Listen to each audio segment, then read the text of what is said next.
Susana, ¿qué tal? Buenas Hola, tardes. Susana. Hola, muy buenas, Nuria y Raquel, ¿cómo estáis? Bien, muy Bien. bien. Primero que nada, darte las gracias otra vez y no nos cansaremos de darte las gracias porque, bueno, sabemos que es muy complicado sacar unos minutos como tienes la agenda y, bueno, a nosotras nos ayudas muchísimo, ¿vale? En nuestro TFM, que, bueno, te contamos así un poquito por encima. Raquel y yo estamos haciendo un trabajo fin de máster por separado, lógicamente, lo que pasa que tiene una parte en común y es que estamos entrevistando a antiguos alumnos desde la primera promoción del máster hasta la actual y ponentes del máster, ¿no? Entonces hay como dos vertientes, mi TFM va más, yo de ahí pues os voy a sacar ahí el jugo para poder aplicar todo lo que pueda a mi negocio personal en un futuro, ¿no? Que es, pues la idea es montar algo relacionado con el coaching personal y sobre todo familiar. Y Raquel, su TFM, pues va más orientado a ver un antes y un después del máster, ¿no? ¿Qué ha pasado pues después de esa formación en coaching, en inteligencia emocional y demás? Entonces, pues bueno, vamos a pasar a las preguntitas, ¿vale? Son facilitas. Seguro, seguro. Nada, aquí estoy para lo que necesitéis. Muy bien. Pues bueno, empezamos. A ver. A ver, Susana, cuéntanos un poquito cómo fueron tus inicios como coach y cómo has ido evolucionando pues, desde que empezaste a ejercer como tal. Bien, pues mirad, yo empecé, me imagino que como todos vosotros y vosotras, con mucha ilusión, ¿no? Porque quieres aplicar todo todos los conocimientos que te han dado a lo largo del máster, que son muchísimos y los tienes ahí dos en la cabeza, ¿no? Pues quieres darlo todo, quieres ayudar a todo el mundo, estás abierto a cualquier cosa que te llegue, entonces empiezas siempre con mucha ilusión. Pero también lo que comentábamos antes, ¿no? Tienes también tus dudas en muchas ocasiones y acabas haciendo lo que estáis haciendo vosotras, es decir, te viene un coachee y dices, madre mía, ¿y esto por dónde lo cojo yo hoy? Y entonces llamas a un compañero, oye, ¿se os ocurre alguna dinámica que pueda hacer? Esto que estábamos hablando antes, esto es súper común, ¿no? Porque tú tienes un listado enorme y a veces puedes aplicar una o no se te ocurre otra y siempre vas pidiendo ese feedback de los alumnos, ¿no? Y de los compañeros en este caso, ¿no? Y eso también te ayuda mucho, ¿no? Porque te das cuenta que estamos todos al principio en un mismo nivel. Y luego, sobre todo, como tienes ese afán de ayudar, porque te ha enriquecido tanto el máster, yo no lo hice en acción, pero bueno, contenidos eran muy similares y te enriquece tanto que quieres todo eso poderlo compartir, ¿no? Y ayudar en ese acompañamiento a tu coachee. Entonces no quieres que se te olvide nada, ¿no? Entonces yo era de las que me preparaba las sesiones, bueno, como no os podéis ni imaginar, iba mi listadito de preguntas, llegaba aquí, los apuntes, bueno, hacía un despliegue brutal, ¿no? Es verdad que siempre le preguntaba al coach, oye, ¿te importa que tome notas y tal? No, no, pero bueno, aún así, claro, tenías ahí todo desperdigado. Y yo recuerdo, por ejemplo, que trabajaba mucho, primero, el ambiente, la llegada, cuando llegaba un coachee, en este caso hacía sesiones a veces en casa, pues pretendía que este ambiente pues oliera de una manera especial, incluso a veces ponía una musiquita. El recibimiento para mí era muy, muy importante y el tono de voz. Yo os contaba, por ejemplo, en la clase, bueno, en la clase que yo os di era sobre todo de expresión facial, pero sabéis que como yo soy máster en comportamiento no verbal, trabajamos muchos canales. Y para mí la prosodia emocional, el paralenguaje es fundamental, ¿no? El tono, la entonación, el volumen, porque esa voz crea una conexión emocional muy importante con el coachee. Entonces, para mí era clave. Primero, desde qué emoción recibo yo a esa persona. Y después, una vez estábamos ya en la sesión, pues yo recuerdo que al principio, sobre todo, quería cerrar muy bien la sesión. Y entonces, como tienes la sensación de que no puedes dejar mal al coachee, dices, madre mía, esto no lo estoy cerrando bien. Y las sesiones se alargaban y se alargaban. Te llevas 2 horas haciendo una sesión, ¿no?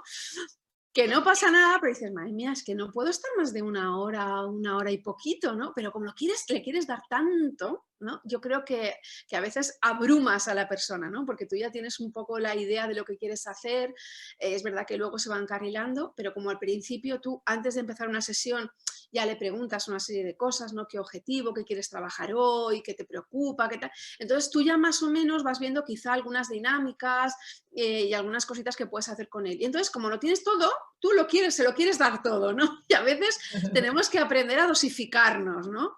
Ese sería un poquito mi consejo, ¿no? Que tampoco hay que darlo todo en la primera sesión, ¿no? Podemos ir dosificando. Vale. ¿Qué fue lo que te hizo centrarte o especializarte más en la comunicación no verbal? Bueno, sabéis que a mí me encanta todo lo que tiene que ver con comunicación y yo además soy periodista. Entonces, en mi caso, pues me di cuenta de que esa otra dimensión no verbal no se suele trabajar tanto cuando hablamos de relaciones, sean personales, sean profesionales, y el lenguaje no verbal, al fin y al cabo, es el lenguaje más primario y no nos enseñan a trabajarlo bien, ¿no? Lo hacemos muchas veces por intuición. Entonces yo pensaba que era muy bueno introducir todo esto de la comunicación no verbal en el día a día y, por supuesto, también cuando se trataba de sesiones de coaching. Sobre todo porque cuando el coachee llega a una sesión, muchas veces tiene ya mentalmente muy preparado su discurso, porque lo que nos va a contar a nosotros, él ya se lo ha dicho muchísimas veces antes. Entonces lo viene ya rumiando y está en un plano como muy, muy racional, ¿no? Y si conseguimos bajar de ese plano racional a un plano más emocional y conectar desde ahí con él, eso nos permite pues encontrar todo un abanico de posibilidades muy grandes con el que podemos empezar a trabajar de una manera como más precisa. Y en ese sentido, como las sesiones de coaching son sesiones en las que volcamos emociones, las emociones se manifiestan sobre todo a través del lenguaje corporal y a través del lenguaje vocal también y de nuestra expresión facial. Y entonces yo pienso que aunque ese coachee viene, como os decía, ¿no? Con un discurso muy preparado racionalmente, tú puedes ir descubriendo, si sabes leer bien lo que te está diciendo a través de ese lenguaje no verbal, un montón de pistas que en un momento dado incluso le puedes poner encima de la mesa y puedes confrontar, ¿no? Por ejemplo, si tú estás hablando no sé, cuando terminas ya una sesión, ¿no? Nivel de compromiso, por poner un caso, ¿no? Y te dice, pues mira, un compromiso de un 8. Pero tú observas una microexpresión determinada que no coincide con ese 8, ¿no? Y dices, aquí hay algo, ¿no? O cuando le lanzas una pregunta y ves quizá una microexpresión de sorpresa, porque igual no se esperaba esa pregunta, ¿no? O de miedo. O lo que os decía también, en un determinado momento estáis hablando de un tema y ves que se retira o que cruza los brazos. Todo eso te está dando información. Entonces es súper bonito porque es una herramienta más con la que poder trabajar y sumar a cualquier proceso de coaching, y ese sentido es muy enriquecedor. ¡Qué tensión! Estoy así sin moverme. No, mujer. Yo creo que el coach tiene que tener una capacidad de observación súper grande. Y es verdad que al principio, cuando estás en tus inicios, claro, tienes tantas cosas en las que fijarte que dices, madre mía, ¿no? Tienes miedo a que se te escape todo, pero poquito a poco las cosas van fluyendo, yo creo. Susana, ¿en qué colectivo es más demandada la formación en lenguaje no verbal? ¿O consideras tú que sería o ves tú que es más demandada la formación? Pues mira, la verdad es que esto del lenguaje no verbal cada vez se estudia más y desde un punto de vista más científico y más riguroso, ¿no? Que es sobre todo lo que a mí me gusta comunicar, ¿no? Desde ese rigor, porque es cierto que hay muchos mitos por ahí. Y se está aplicando prácticamente en todos los campos. Yo doy formaciones en universidades y en centros privados y he dado formaciones desde a futuros coaches como vosotros, y en ese sentido colaboro con varias universidades y centros. O sea que en coaching es muy importante. Por ejemplo, en abogacía también se está tratando el tema del lenguaje no verbal, porque hay mucho perito judicial también que se quiere centrar en este campo. La semana pasada di otra formación de comunicación no verbal en el área del liderazgo y el carisma y la influencia. Claro. Para padres o incluso para adolescentes, sabéis que tengo un libro y en este sentido, pues aprender a conocer también el lenguaje no verbal del adolescente es importante. Entonces, en APAS, en centros educativos, pues también se empieza a trabajar este aspecto.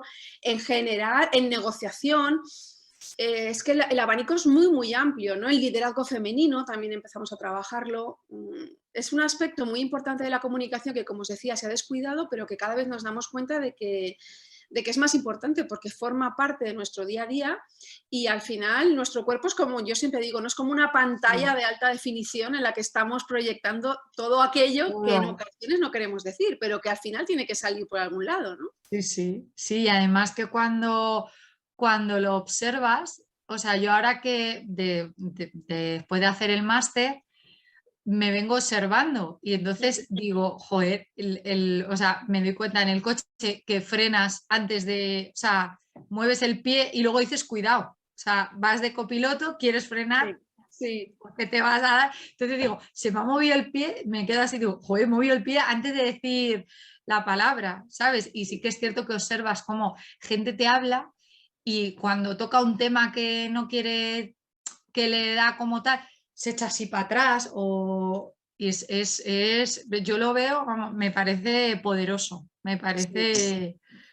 Fíjate, yo creo que es muy poderoso, además, Raquel, en los dos sentidos, ¿no? Sí. Primero porque te ayuda a aprender, ¿no? A observar mejor al que tienes enfrente y a leer entre líneas cosas que en ocasiones no te está contando, y luego eso también te ayuda a conocerte también mejor a ti mismo, a darte cuenta lo que estábamos diciendo, ¿no? Fíjate, ahora he frenado antes incluso de decir la palabra cuidado, antes de esto, ¿no?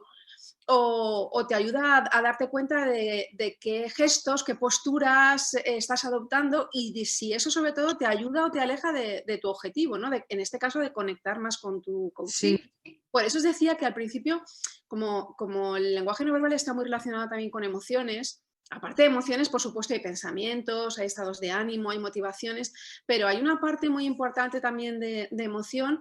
Es fundamental saber desde dónde voy a transmitir yo o desde dónde voy a estar yo en esa sesión de coaching. Por eso os decía que hay que cuidar mucho la postura, pero yo siempre hago mucha hincapié en el tono de voz, ¿no? Y en el momento en el que, fijaros, también introduzco ahí otro canal de comunicación no verbal importante que es la áptica. Es decir, el contacto físico. Es decir, que ahora con que estamos todos online, pues es más difícil, pero si hay ocasión de tener una sesión presencial, pues ver si realmente se da ese momento para tocar o no a esa persona, porque va a haber coaches a los que en principio no les gusta, ¿no? Mantener ese contacto físico. Y sin embargo hay otros que prácticamente al final es que te están pidiendo un abrazo, que le cojas un poco la mano, y eso les calma, ¿no? También. Entonces hay que tener en cuenta un montón de factores y todos son no verbales. Qué bueno. ¿Qué formación específica recomendarías a alguien que tras finalizar este máster quiera centrar el coaching en familias y adolescentes? Yo creo, ahora en el mercado creo que hay ya cursos más específicos precisamente para eso, ¿no? Para hacer coaching en adolescentes o coaching de familia. Yo, por ejemplo, cuando acabé el máster en coaching, hice coaching de relaciones. Y el coaching de relaciones no solo son relaciones de pareja, es decir, habla de cualquier tipo de relaciones. Entonces ahí te entraba desde coaching de pareja, coaching padres e hijos, coaching en empresas también, porque al final todos son relaciones, ¿no? Entonces yo sí te recomendaría hacer algo en ese sentido. Y luego también podría ser bueno hacer un coaching sistémico, porque al final todos somos sistemas, con lo cual si sabes de coaching sistémico también te puede ayudar, ¿no? Esto sería profundizar un poco más, porque lo que os digo, por ejemplo, en las formaciones que hay de coaching de relaciones ya se tratan diversos palos y entre ellos tratamos también coaching sistémico.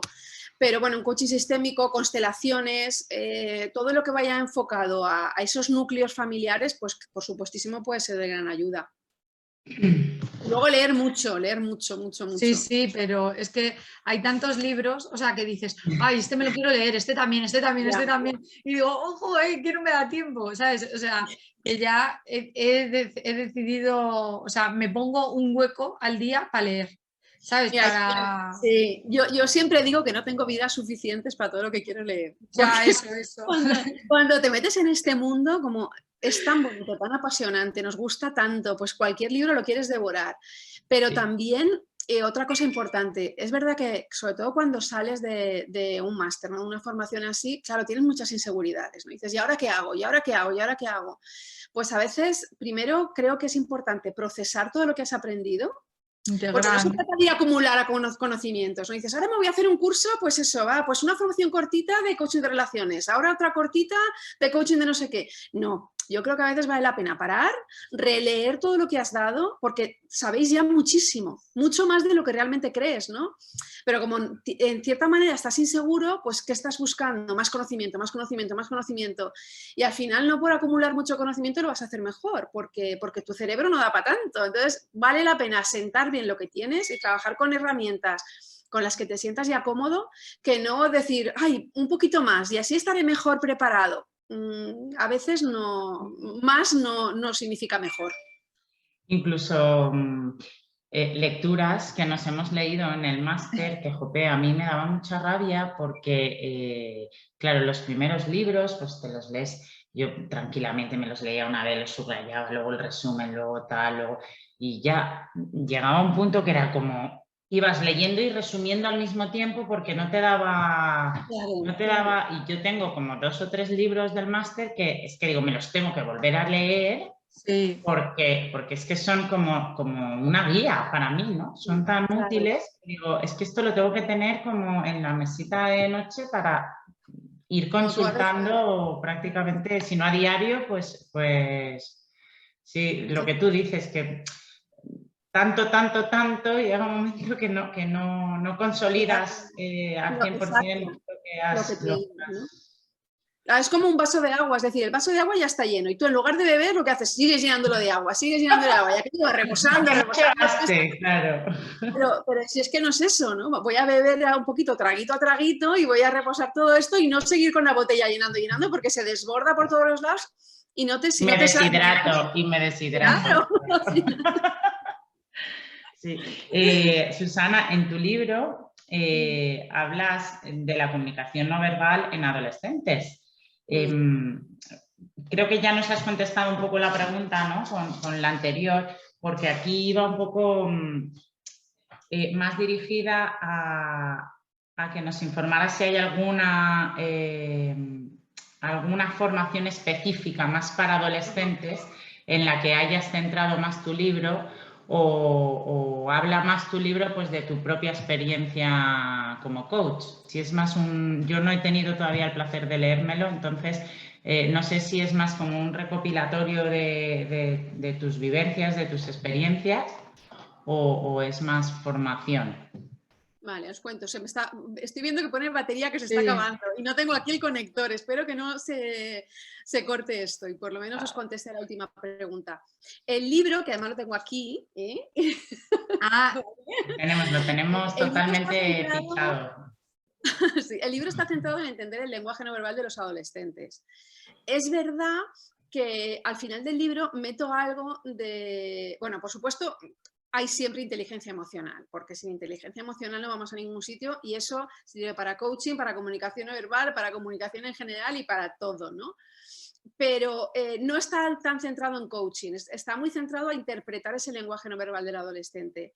Hay mucho libro en el mercado escrito por psicólogos que hablan sobre cómo conectar con los adolescentes, pero no había ningún libro en el que se tratara esa parte no verbal, ¿no? Entonces, como yo soy máster en comportamiento no verbal científico, pues lo que hice es leer mucho, investigar mucho sobre el campo y el libro, aunque está escrito en un lenguaje para que todos los padres lo entiendan y hay muchos ejemplos de padres e hijos, hace muchas referencias siempre a, bueno, yo te digo que esta expresión significa esto, pero te pongo el paper o el estudio científico al que tú puedes acudir para ver que esto es así, ¿no? O si te estoy hablando de cómo mantener un buen contacto táctil con tu hijo y las ventajas que supone pues tocar en un momento dado, pues te voy a contar los diferentes estudios que realmente hacen referencia a eso. Es decir, que está muy, muy documentado y para mí eso era muy importante, ¿no? Es decir, que hubiera una bibliografía sólida sobre ese tema. Y sí que es cierto que en la última parte del libro, o sea, yo distingo ahí, por ejemplo, 3 partes. Una que sería ¿Por qué necesitamos comunicación no verbal? Y al final es para conectar más y mejor con nuestros hijos, que es lo que todos queremos, porque sobre todo en estas etapas son un cóctel emocional y esas emociones se transmiten sobre todo a través de nuestro lenguaje no verbal. Y en la medida en que el padre aprende a identificar esas conductas no verbales, pues eso le puede ayudar a relacionarse mejor con su hijo, claro. Entonces, por una parte está eso y a partir de ahí tratamos los diferentes canales no verbales. La segunda parte del libro hablamos de la detección del engaño. Y también vais a ver que ahí hay mucha documentación científica sobre cuándo se engaña, por qué se engaña, a qué edades los niños empiezan a decir mentiras, qué hay detrás de una mentira, si se puede o no detectar la mentira en los hijos, cómo. Y la última parte, yo sí que quería meter algunas pinceladas de coaching y de PNL, ¿no? Y en este sentido, yo hablo que si durante todo lo hemos centrado en la comunicación no verbal del adolescente, y ahora digo, bueno, y ahora tú como padre, como educador, ¿qué? ¿Cómo es tu comunicación no verbal con tu hijo, ¿no? Entonces, ahí hago una pequeña reflexión para que también nos aprendamos a observar nosotros, ¿no? Sobre cómo nos comunicamos. Y la última parte es eso, lo que os decía, ¿no? El colofón sería, bueno, vamos a comunicarnos mejor los unos con los otros, que es lo que todos queremos, ¿no? Y ser conscientes, ¿no? Tomar conciencia de cómo es nuestra comunicación, tanto verbal como no verbal. He ido muy Fenomenal. rápido, pero es que veo que la batería hace pum, pum. Entramos en la última pregunta. Vale. ¿Cómo ves tú el futuro del coaching en España? ¿Ves que esto vaya mejor, que está estancado, que no va a Mira, ningún yo sitio? creo que en los últimos años ha habido un boom brutal, hay mucho y cada vez, yo por lo que observo desde fuera, hay gente que lo desprestigia mucho y se está tratando de no utilizar tanto la palabra coach. No sé cómo lo veis vosotros, ¿no? Pero a veces dicen, es que este es coach, no sabe qué hacer, ahora se ha apuntado a un curso de coaching. Ay, Entonces, ya. bueno, hay que reivindicar bueno, que el coaching también es algo serio, ¿no? Y es una profesión seria. Entonces, si te vas a formar como coach, no nos vale un cursito de fin de semana. Es decir, No, yo creo que lo que va a sobrevivir ahí son formaciones rigurosas, formaciones que tienen un aval académico y que además cuentan con el aval también de ASESCO, de ICF, formaciones así. Esto es lo que va a sobrevivir y no los cursitos que se están haciendo por ahí. Entonces hay que reivindicar mucho el papel del coach, pero desde ahí, ¿no? Porque creo que actualmente, bueno, aquí esto está brotando como setas ya desde hace mucho tiempo y hay que buscar una formación súper rigurosa. Y después una especialización en la manera de lo posible dentro de ser coach. Pues igual que si te duele una muela, te vas a un dentista y no te vas al médico de familia, pues si eres coach y viene un coachee, pues ¿qué puedes aportar tú desde una perspectiva concreta? Creo que eso es importante, ¿no? Porque si no, al final creo que hay que tender hacia la especialización. vale, Muy guay. bien. Muy bien. Pues, Rachel, si a ti no se te ocurre nada más, nosotras, a no ser que quieras aportar algún consejito así de última hora. Hasta aquí. Ana. No, Ay, no sé, bueno, que le tiréis muchas ganas y lo que os decía al principio, ¿no? Que no se obsesionéis en estudiar muchas cosas, porque a veces menos es más y vale la pena tener claros 4 conceptos y ya está, y luego el tiempo te va guiando. Y después yo también creo que hay que adaptarse mucho al coaching.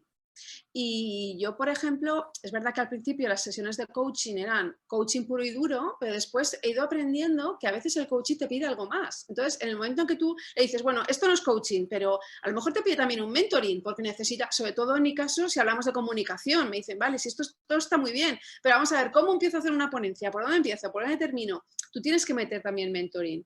Entonces, a mí me gusta mucho combinar ambas disciplinas, ¿no? sí. Primero desde el coaching porque tienes que aprender a comunicarte contigo mismo y para eso sirve mucho el coaching, esa introspección, pero luego también puedes ofrecer otro tipo de herramientas que a lo mejor también Que necesitan. tengas que puedas poner a su disposición, que seas Claro, honesto con lo que sabes y claro. ponerlas a disposición de él. Yo también lo siento como tú. Y luego ver qué te va pidiendo el coachee, porque si es pues un tema general, no sé, dependiendo del objetivo, pero hay objetivos en los que a lo mejor si tú eres un profesional de determinado campo y puedes aportar desde ahí y Eso es bueno ofrecerle herramientas, pues ¿por qué se las vas a negar, no? Pero sí que es cierto que es importante decirle, bueno, vamos a ver, hasta aquí esto era coaching, pero ahora como me estás pidiendo esto, si te parece, si claro. quieres, pues podemos trabajar esto desde esta otra perspectiva. Ah, pues vale, pues fenomenal, pues tal. Entonces, al final es un baile, ¿no? Y hay que ir acompañando al coachee en ese baile. Tú eres la pareja, pero él te va guiando. Y si en un momento está bien ofrecerle otro tipo de herramientas, pues genial, ¿no? Que al final nos ceñimos en A, B, C y de aquí nos salimos. Y bueno, creo que tenemos que aprender un poco a relajarnos. Sí, a fluir, a fluir. A fluir, eso, flow. Muy bien. Muy bien. Pues te agradecemos un montón que hayas colaborado y que nos aportes tu sabiduría, que nos viene muy bien. Ay, muchas gracias. No, aquí ya aportamos entre todos y lo importante es sumar. Si os puedo ayudar en esto o en cualquier otra cosa, pues sabéis que podéis contar conmigo para lo que necesitéis. Pero creo que al final lo más importante es comunicar desde aquí, desde esto que tenemos aquí todos. Sí, es y verdad.